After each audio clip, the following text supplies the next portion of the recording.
Good evening. Magluluto ako ngayon ng munggo. Sandali ah.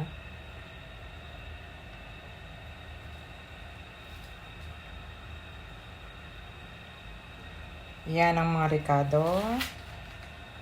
Hipon, kamatis, baboy. Munggo binabad ko ng 3 oras sa tubig na medyo maligamgam.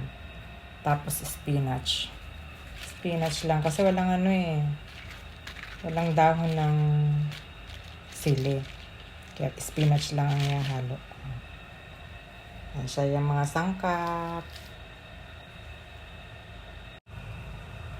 Ayan, umpisahan ko na maggisa. Nilagyan ko na ng mantika. Tapos, unahin ko muna yung baboy. Kasi gusto ko, medyo tostado siya.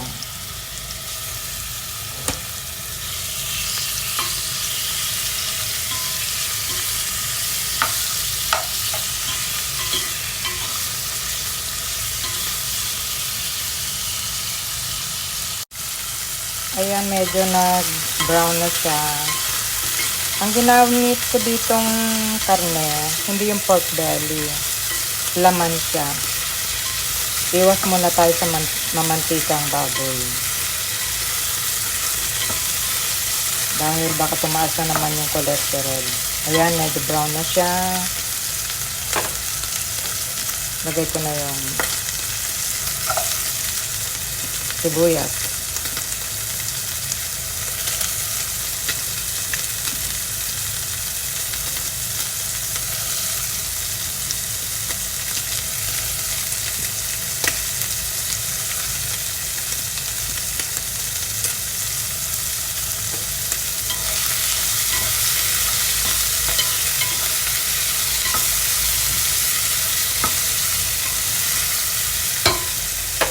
Ang ginagamit kong bawang, powder siya, ayan. Oops, naparami.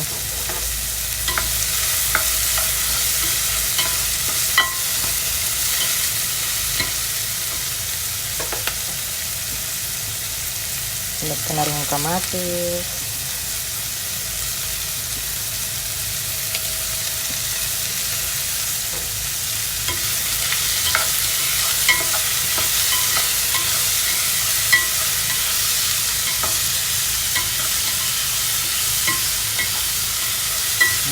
Ang bango niya na.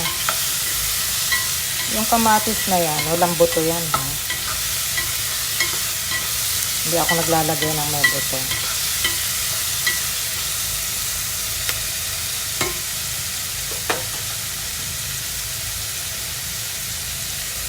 Tapos, hipon. Yung munggo kasi malambot na eh. So ngayon, isang pakuluan na lang siya.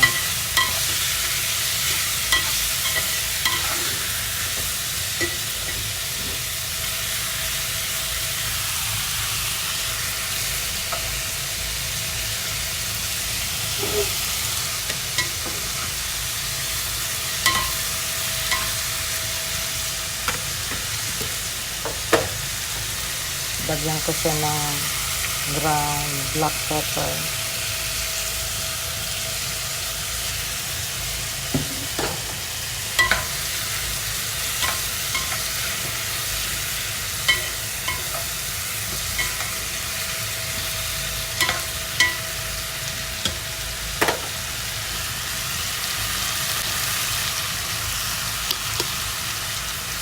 Asin.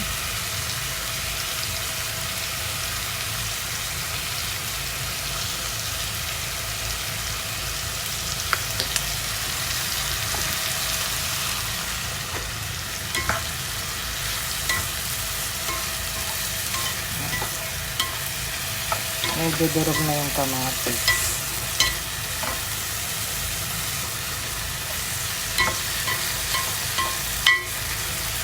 Ilagay ko na yung munggo. Lambot na ng munggo eh. Ayan na. Tinanggal ko na yung tubig niya. Tinala ko na siya.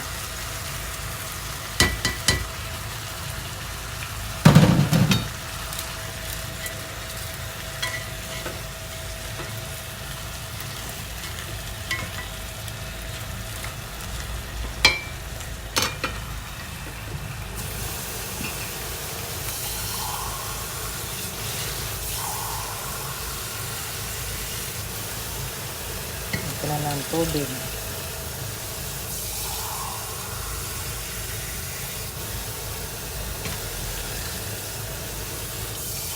Bali mga 3 cups kasi baka matuyo yung sabaw.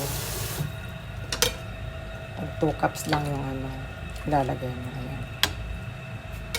Kukuluan lang siya sandali. Ayan friends, malapot na yung sabaw niya. Tinimplahan ko na rin siya ng paminta. Kanina, tsaka nilagyan ko ng Knorr cubes. So, ilalagay ko na itong spinach.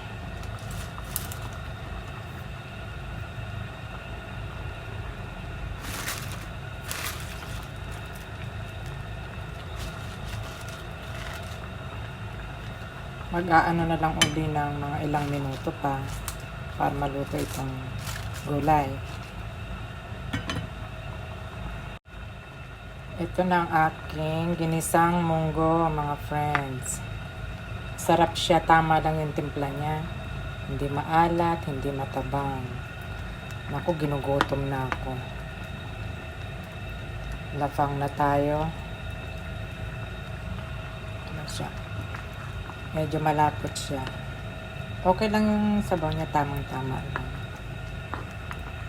Okay friends, kita-kits ulit. Bye!